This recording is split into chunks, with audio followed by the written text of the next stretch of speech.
Okay. Martti Aljand, su põhiajal 100 rinnu oli halb üllatus, 40 kaugusel jäi poolfinaali koht, et kuidas kommenteerid ujumist?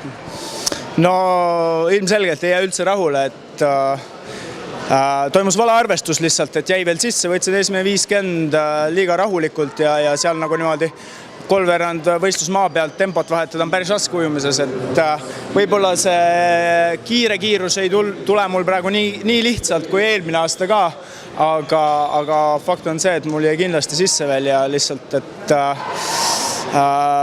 ei arvan, et poolfinaali aken nii kiiresti kinni läheb. Kas sa täitsid oma strateegiat või läks ujumise vältel midagi valesti? Ei, ujumine oli okei. Iseenesest plaanisin umbes niimoodi, aga nagu ma juba mainisin, et seal võib-olla see kiirus ei ole lihtsalt tunde järgi praegu see sama või lihtne kiirus, et mis eelmine aasta, et oleks pidanud ikka natuke rohkem vunki sisse panema juba hommikul tegelikult, esimese päeva hommikul. No loetavasti saan nagu sellest mäest üle ja järgmiseks stardiks valmis. Tõepoolest, et silma järgi hinnatud, sul oli palju rahulikum tempo ja pikem libisemine kui teistel, et...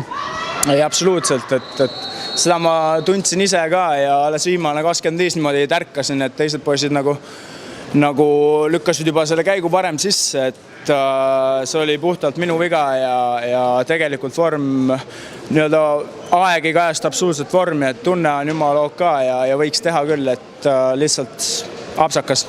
Taktikaline viga, nii et selja taha asi ei jäänud? Ei, absoluutselt mitte. Ma ei lähe millegi taha pugema, et vorm on okei ja vaatame, mis siin järgmised stardid annavad. Edu sulle, Martti!